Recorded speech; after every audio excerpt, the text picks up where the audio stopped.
एक तरफ हॉर्मुज़ जल डमरू मध्य में मालवाहक जहाज़ों पर सीधी मिसाइलें दागे जा रही हैं और दूसरी तरफ यूरोप का शेयर बाजार जश्न मनाते हुए नए रिकॉर्ड बना रहा है।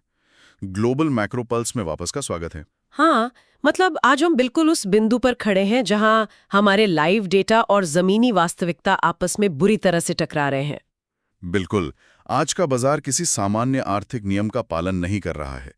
हमारे इन्वेस्टर्स के लिए समझना बहुत ज़रूरी है कि आमतौर पर जब दुनिया में कहीं युद्ध होता है तो बाजार तुरंत डर जाता है। सही कहा। इसे हम ऐतिहासिक रूप से सिस्टमिक रिस्क कहते हैं, यानी ऐसा खतरा जो पूरे वित्तीय सिस्टम को हिला दे। कैलिफोर्निया तट के पास ड्रोन हमलों का FBI अलर्ट हो या खाड़ी क्षेत्र में जहाज़ों पर हमले, ये सब इसी सिस्टमिक रिस्क का हिस्सा हैं। लेकिन अगर आप आज का डेटा देखें तो जर्मन डैक्स 2.39% की भारी तेजी के साथ बंद हुआ है। एक क्वांट एनालिस्ट के तौर पर जब मैं मॉडल्स को देखती हूँ तो यह भटकाव बहुत ही परेशान करने वाला लगता है। हाँ, क्योंकि ये दिखाता है कि इस रिस्क के बावजूद बाजार में लिक्विडिटी मतलब नकदी का प्रवाह इतना ज्यादा है कि सारा डर उस लिक्विडिटी के नीचे कहीं छिप गया है। एकदम सही। और जब हम इस नकदी और वास्तविकता के टकराव को देखते हैं तो सबसे पहले हमारी नज़र क्रूड ऑयल के प्राइस एक्शन पर जाती है। नंबर झूठ नहीं बोलते, लेकिन अभी वे एक बहुत ही उलझी हुई पहेली पेश कर रहे हैं। क्योंकि किसी भी भू राजनीतिक तनाव का सबसे पहला और सीधा असर ऊर्जा बाजार पर पड़ता है। देखिए, खाड़ी क्षेत्र में जो हो रहा है वो सिर्फ एक कूटनीतिक तनाव नहीं है। बिल्कुल नहीं। ईरानी रिवोल्यूशनरी गार्ड सीधे तौर पर उन व्यावसायिक जहाज़ों पर फायरिंग कर रहे हैं जो उनके आदेशों का पालन नहीं कर रहे हैं। 3 जहाज़ों पर हमले की पुष्टि हो चुकी है। मतलब ये ग्लोबल सप्लाई चेन के सबसे नाजुक हिस्से पर एक सीधा प्रहार है। हाँ, और इस प्रहार का असर लाइव मार्केट्स में साफ दिखाई दे रहा है।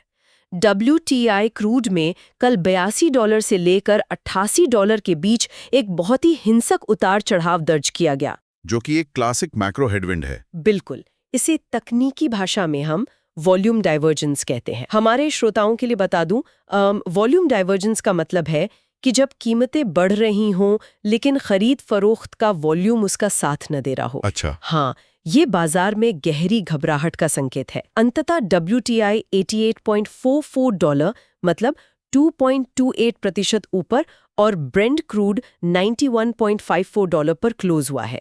लेकिन यहाँ जो सबसे चौंकाने वाला डेटा पॉइंट है वो अंतर्राष्ट्रीय ऊर्जा एजेंसी यानी IEA का कदम है। 40 करोड़ बैरल मतलब ये कोई छोटी संख्या नहीं है। ये इतिहास का सबसे बड़ा इमरजेंसी ऑयल रिजर्व रिलीज है। इन्वेस्टर्स को ये समझना होगा कि ये एक बहुत बड़ा पैराडाइम शिफ्ट है। सही कहा। जब IEA जैसी संस्था इतनी बड़ी मात्रा में तेल बाजार में झोंकती है तो वो किसी सामान्य कमी को पूरा नहीं कर रही होती है। वो इस सिस्टमिक रिस्क को छिपाने का प्रयास कर रही होती है। क्वांटिटेटिव नजरिए से देखा जाए तो IEA का ये कदम साफ तौर पर बाजार में वॉलेटिलिटी स्क्यू को दबाने की एक सोची समझी कोशिश है। Volatility skew? हाँ, ऑप्शंस मार्केट का वो डेटा जो बताता है कि ट्रेडर्स को कीमतों के नीचे जाने से ज्यादा उनके अचानक बहुत ऊपर जाने का डर है।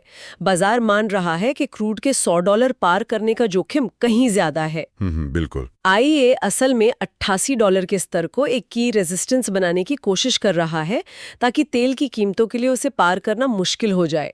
लेकिन देखिए, ये कदम ऐसा है जैसे किसी गहरे घाव पर बैंडेड लगाना। ये कुछ समय के लिए खून बहना रोक सकता है, लेकिन ये अंदर फैले संक्रमण का इलाज नहीं है। पॉइंट है। क्या कागजी बैरल सच में भौतिक तेल की कमी की भरपाई कर सकते हैं? जब जहाजी बंदरगाहों तक नहीं पहुंचेंगे तो कागजी अनुबंधों को क्या मोल रह जाएगा? और ऊपर से ईरान खुलेआम चीन स्ट्राइक की बात कर रहा है। और ये खतरा अब सिर्फ हॉर्मुज़ जलडमरू तक सीमित नहीं है। बिल्कुल नहीं।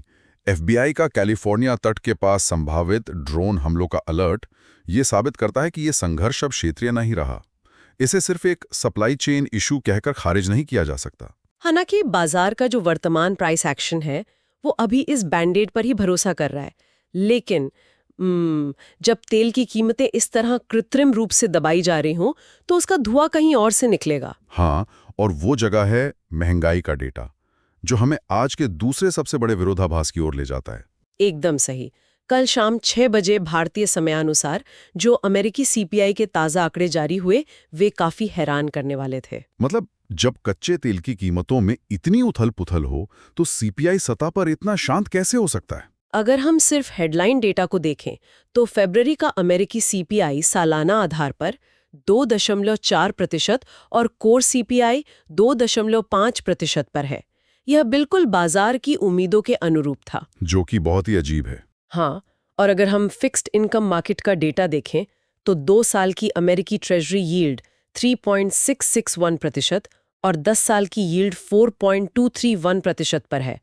डॉलर इंडेक्स भी 99.26 पर वापस आ गया है। इसका मतलब है कि बॉन्ड मार्केट ये मानकर चल रहा है कि सब कुछ बिल्कुल सामान्य है। बिल्कुल, बेसिस पॉइंट्स चीख चीख कर कह रहे हैं कि फेडरल रिजर्व का रास्ता साफ है।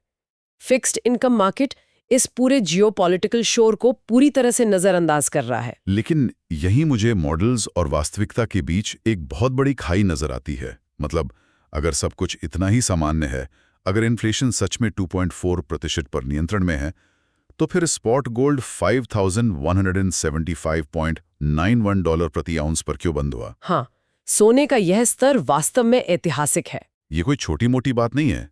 भले ही इंट्राडे में ये $5,149 तक गिरा हो, लेकिन $5,000 के ऊपर सोने का टिके रहना फिस्कल डोमिनेंस का सीधा संकेत है। सही कहा। CPI 2.4% और सोना $5,175, ये दोनों डेटा पॉइंट्स एक साथ एक ही दुनिया में सह अस्तित्व में नहीं रह सकते। बिल्कुल।